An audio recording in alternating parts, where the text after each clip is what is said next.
Press the power button to start the machine. The functions on the screen from top to bottom are cleaning, ice making, ice removal, and settings. Click Set. The functions are timer setting, parameter setting, malfunction inquiry, temperature query.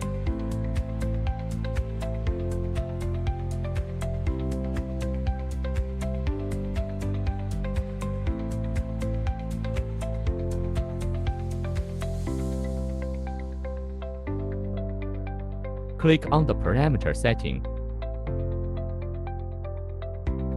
The blue light feature can turn the blue light on or off.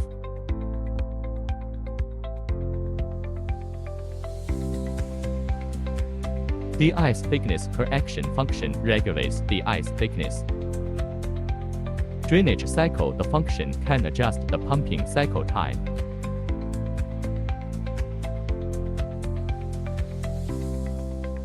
Malfunction inquiry. The function is an alarm query.